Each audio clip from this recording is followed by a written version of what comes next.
The Avengers radio series, a cultural phenomenon in South Africa back in the 1970s. South Africa was a country with no national television service.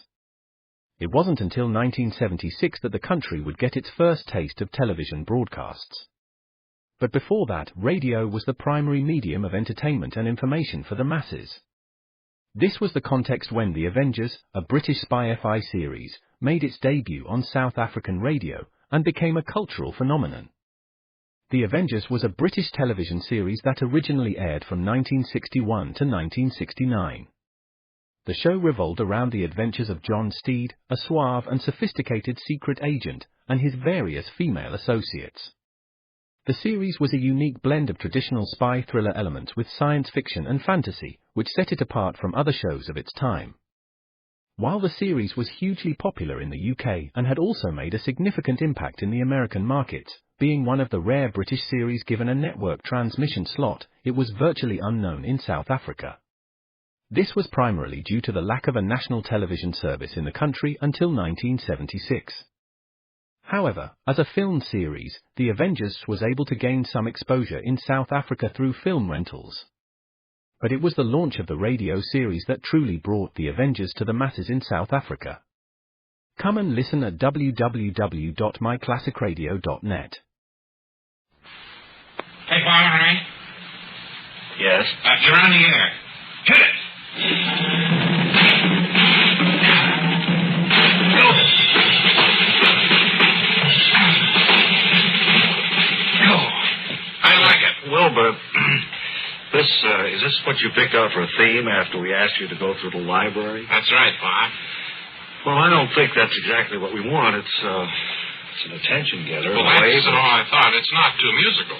It's not a thing you hum. But when you hear that, you know it's Bob and Ray broadcasting. But what if you were just drifting off into a nap or something? Of course, I wasn't concerned with that kind of a thing. No, but we very often are, you know. Yeah. Starting. Well, then, is it correct for me to assume you don't want that again? I don't think that would be the thing. Do you, Ray? No, I don't, really. No. Okay. Well, thanks just the same. Now, thanks to you, Wilbur Conley, young squirt who works for us. Now, let's get on to today's show.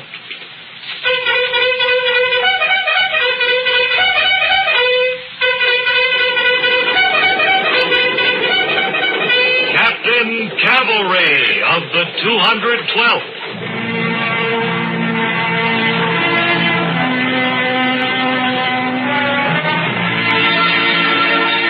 Captain Cavalry on his way to see the great Sioux chief, Chinqua.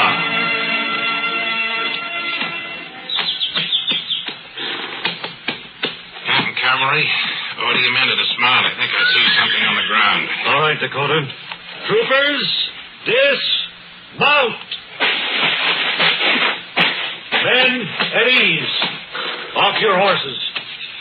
It's this arrowhead line here, Captain. Looks like trouble. It's still quivering. Well, they told us all about quivering arrows at the point, Dakota. It might not mean anything. Begging the captain's pardon, Captain, but you know precious little about engines. That's a Sioux War era. Well, what makes you so sure, Dakota? Well, because the arrowhead is longer than the shaft. That means their backs are up. No nonsense, Dakota. The Sioux wouldn't dare attack this column. Good, Captain. Here come the Sioux War party with them short arrows. Better deploy your men, Captain. I'm under orders not to fire, Dakota. Men, in your saddlebags, your rifles, put. You know, Captain, what they teach you about engines at the point, you could put in a full-up canteen. I've got a few tricks of my own, Dakota. Sergeant Stucker? Yes, sir, Captain. Sergeant, I want a corporal to pass among the column and dispose of any ammunition the troopers may have. That's a good trick, Captain. That'll stop the Sioux, I don't think. I don't see them throwing their bows and arrows away. Oh, here comes Schwicker, their chief. Easy, Dakota.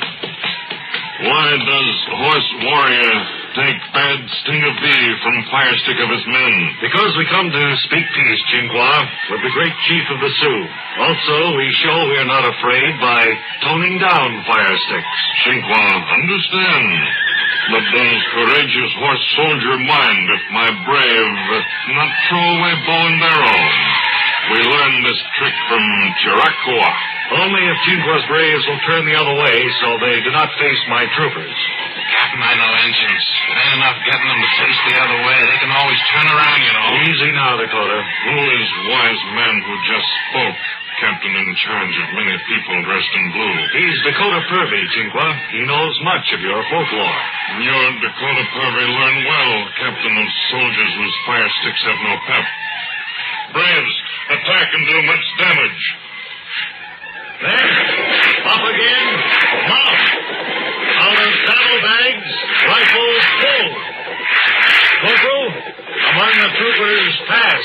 And ammunition, hand out. I think it might be a good idea if you told them to cover tank 2, Captain Cavalry.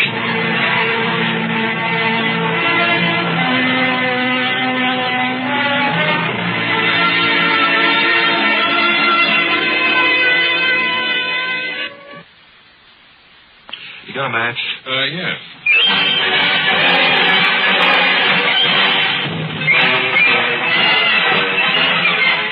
Hello, and welcome to Testimonial Time. Today we have with us 2 New York doctors who have proven beyond the shadow of a doubt that, doctors, besides proving things here and there, do you have practices? We gave up being doctors as such. We found there was just too much time being spent making the ordinary house call. I see. And are you happy with the decision you made? Well, 10 years ago, there wasn't too much to be proven. So, we had it rough for a while. But it wasn't too long before things picked up in the proving market, and it gave us a great opportunity. How many things have you proven between you? Oh, I'd say that we've proven about 700 medical facts all told. And that's not counting the borderline stuff, proof we couldn't definitely substantiate.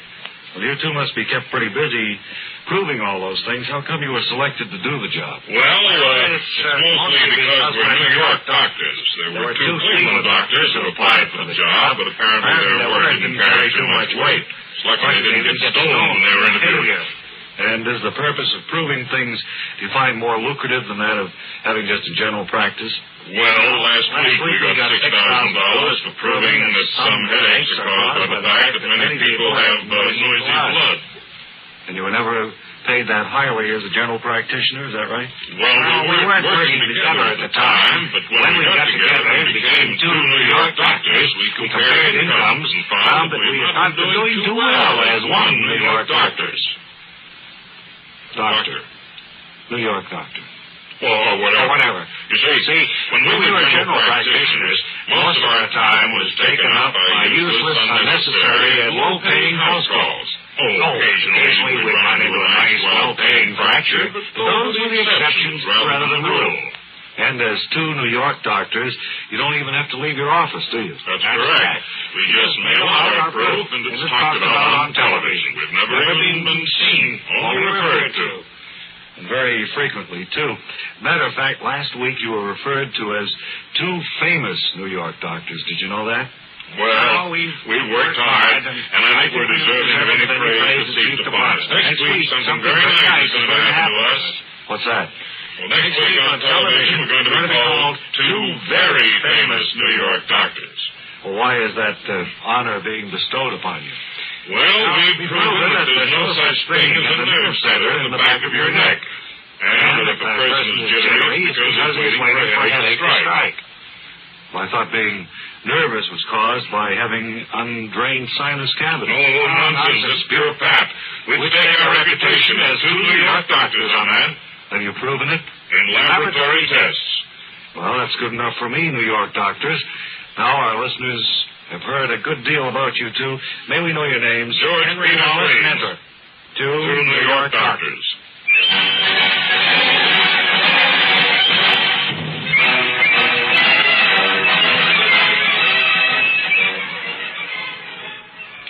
Here now is another member of our staff.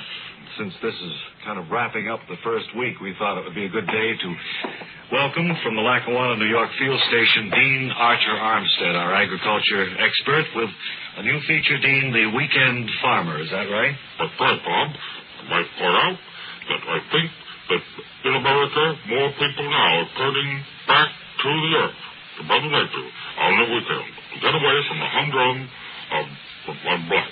Well, of course, there's a good deal of sense to that, Dean, because we do lead pretty strenuous mental lives during the week, at least, and it's good to get a little bit of physical exercise in on the weekends when we can just kind of forget thinking about things and work with the earth. Well, we've been working so hard up at the Lackawanna Police Station to come up with what we think is a surefire method of ridding so many people of the dirty crabgrass.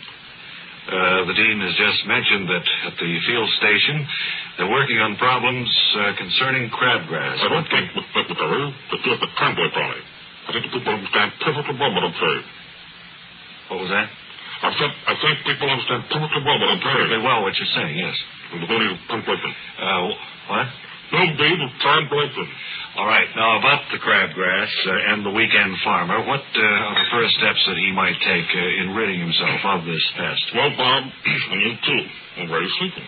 Bob? Don't wake him. He's tired. I want to say this, that there are, of course, 2 or 3 methods of ridding your lawn of crabgrass. One is the more difficult method by which you would have to remove it by hand as it comes up from the ground. Remove it by hand as it grows out of the ground. Yes, that's one.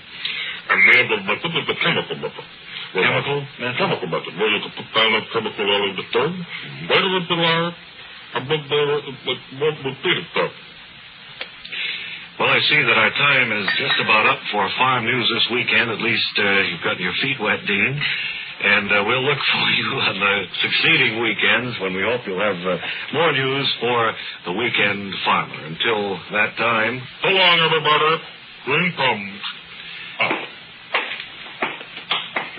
Did you say you're going to call in Ballou today? Yeah, Wally Ballou is out, friends, in the famous Bob and Ray traffic airplane.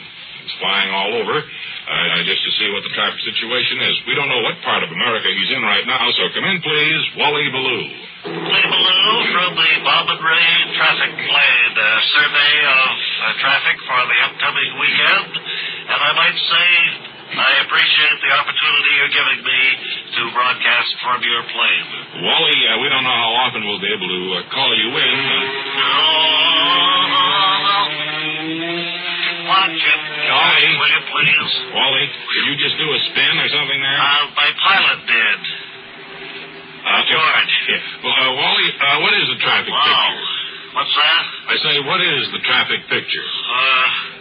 Wait a minute, Ray, until I just gotta get my bearings here. Righto. I dropped my papers.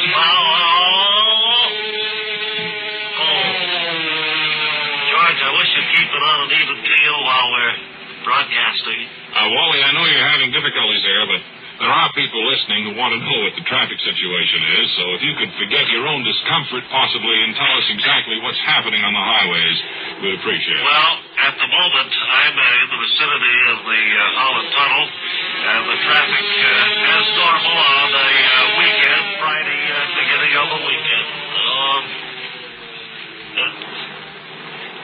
It's rather heavy, Ray. Yes, I'm listening, Wally. Huh? Wally?